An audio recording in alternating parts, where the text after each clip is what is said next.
हमारा गांव रूपनगर अपनी हरियाली और शांति के लिए मशहूर था। सिवाय गांव के बाहरी छोर पर मौजूद उस पुराने और सूखे कुएं के, गांव के बड़े बुजुर्ग उसे श्रापित कुआं कहते थे। उस कुएं से जुड़ी सबसे डरावनी कहानी थी कुएं वाली दादी की। कहते थे कि सालों पहले गांव की सबसे बूढ़ी महिला राधा दादी अचानक लापता हो गई थी। उन्हें ढूंढने पर भी नहीं मिली। कुछ दिनों बाद चरवाहों ने दावा किया कि उन्होंने कुएं के अंदर से एक बुजुर्ग महिला की धीमी धीमी रोने और भजन गुनगुनाने की आवाज सुनी है। गांव वालों ने झांका तो उन्हें कुएं की गहरी अंधेरी दीवारों पर सफेद साड़ी का एक धुंधला सा निशान दिखा। डर के मारे किसी ने अंदर उतरने की हिम्मत नहीं की। धीरे धीरे यह बात फैल गई कि राधा दादी का भूत उस कुएं में रहता है। वह किसी को नुकसान नहीं पहुंचाती, बस रात के वक्त भजन गाती और कभी कभी किसी को नीचे से नाम लेकर पुकारती है। अर्जुन एक युवा और तर्कशील लड़का था जो शहर से गांव आया था। अर्जुन इन कहानियों पर बिल्कुल यकीन नहीं करता था। अर्जुन का मानना था कि हर कहानी के पीछे कोई न कोई तर्कसंगत कारण छिपा होता है। कुएं वाली दादी की कहानी अर्जुन के लिए एक पहेली बन गई थी। एक रात आसमान में चांद की हल्की सी रोशनी थी। गांव सो रहा था। अर्जुन ने टॉर्च ली और चुपके से उस कुएं की तरफ चल पड़ा। जैसे ही अर्जुन कुएं के पास पहुंचा, हवा एकदम से ठहर गई। बरगद के पत्तों की सरसराहट भी बंद हो गई। कुएं के भीतर से एक धीमी कांपती हुई आवाज आई, ओ रामा, ओ मेरे कृष्णा, अब तो मुक्ति दे। अर्जुन ने धड़कते दिल से टॉर्च की रोशनी कुएं के अंदर डाली। वह कुआं बहुत गहरा था।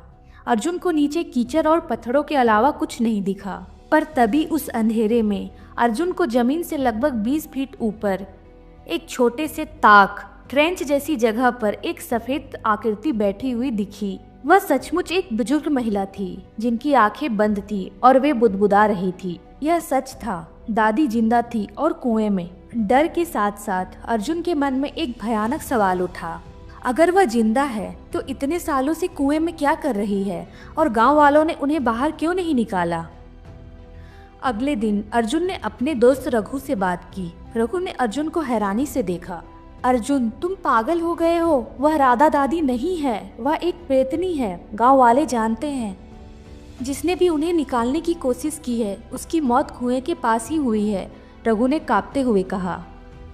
नहीं रघु, मैंने उन्हें देखा है। वह सांस ले रही थी। वह किसी की माँ है, किसी की दादी है। मैं उन्हें बाहर निकालूंगा, अर्जुन ने ठान लिया था।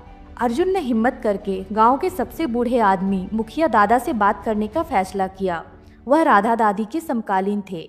मुखिया दादा ने अर्जुन की बात ध्यान से सुनी। उनकी आंखों में उदासी और एक अजीब सा डर था। बेटा, जिसे तुम देखते हो वह राधा नहीं, राधा की परछाई है। उन्होंने गहरी सांस ली। राधा को किसी ने नहीं मारा था। वह खुद कुएं में उतरी थी। उसे लगता था कि कुएं के नीचे जो सुरंग है वह उसे उसके बिछड़े हुए बेटे से मिला देगी। वह मानसिक रूप से ठीक नहीं थी। हमने उसे बचाने की बहुत कोशिश की, लेकिन वह किसी के हाथ नहीं आई। आखिरकार गांव वालों ने हार मान ली। हमें लगा कि वह मर गई होगी। तो फिर अंदर कौन है और वह इतने सालों से जिंदा कैसे है? अर्जुन ने पूछा। मुखिया दादा कांपती आवाज में बोले, जब वह लापता हुई तो गांव के कुछ लोगों ने अपनी बुजुर्ग और बीमार माओं को चुपके से उसी कुएं में डाल दिया ताकि वे उन पर खर्च होने वाले पैसे को बचा सके और उनकी देखभाल के बोझ से मुक्त हो सके। यह बात सुनकर अर्जुन के पैरों के तले जमीन खिसक गई। यह क्या कह रहे हैं आप? हाँ बेटा, दादा ने फुसफुसाते हुए कहा। वह अकेली नहीं थी। गांव के कुछ पाप भी उस कुएं में दफन है। जो आवाज तुम सुनते हो वह किसी एक दादी की नहीं बल्कि कई असहाय माताओं की है जिन्हें उनके बच्चों ने त्याग दिया। गांव का डर भूत का नहीं है बल्कि अपने पापों का सच सामने आने का है। मुखिया दादा की बात ने अर्जुन को झकझोर दिया।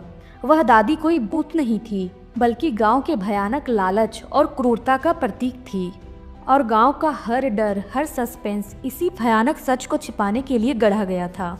अर्जुन ने तुरंत पुलिस को खबर की। गांव वालों ने अर्जुन को रोकने की बहुत कोशिश की। उन्हें डर था कि अब उनका सच सामने आ जाएगा। पुलिस, दमकल विभाग और अर्जुन की मदद से एक बड़ा ऑपरेशन शुरू किया गया। रस्सी और सीढ़ियों की मदद से हम कुएं के नीचे तक पहुंचे। नीचे का दृश्य भयानक था। अंधेरे, नमी और कूड़े के बीच वह बुजुर्ग महिला जिसे अर्जुन ने देखा था वह बैठी हुई थी। वह बहुत कमजोर थी लेकिन जिंदा थी। पुलिस ने उन्हें बाहर निकाला। उनकी पहचान हुई। वह राधा दादी नहीं थी, बल्कि गांव के एक अमीर किसान की मां थी, जो पिछले दिनों से लापता थी। आगे की तलाशी में कुएं के निचले हिस्से में और भी कुछ पुराने कंकालनुमा अवशेष मिले, जिनकी जांच से पता चला कि वे कई और बुजुर्ग महिलाओं के थे। गांव का सस्पेंस, जो एक बुद्ध की कहानी बनकर सालों तक टला था, अब एक भयानक अपराध बनकर सामने आ चुका था। कुएं वाली दादी कोई भ्रम नहीं था, बल्कि एक दफन किया गया सच था, जिसे गांव ने अपनी सहूलियत के लिए एक डरावने किस्से के पीछे छिपा दिया था। अगले कुछ हफ्तों में कई गांव वालों को हिरासत में लिया गया। रघु समेत पूरे गांव को झटका लगा कि जिस बुद्ध से वे डरते थे, वह वास्तव में उनकी अपनी करतूतों का परिणाम था। और कुएं वाली दादी, वह अब अस्पताल में थी और उनका इलाज चल रहा था। अब भी वे अक्सर बुदबुदाती थी, पर अब वह मुक्ति नहीं मांगती थी, बल्कि हर बार आँख खोलकर देखती थी, मानो न्याय मिलने का इंतजार कर रही हो। कुआं अब एक स्मारक बन चुका था, एक भयानक याद दिलाता हुआ कि सबसे बड़ा डर हमेशा परलोक का नहीं, बल्कि इस लोक में इंसानियत का पतन का होता है। तो दोस्तों, यह मार्मिक कहानी आपको कैसी लगी हमें कमेंट करके बताएं, और कहानी अच्छी लगी हो तो लाइक करें और चैनल को सब्सक्राइब करना ना भूलें। धन्यवाद।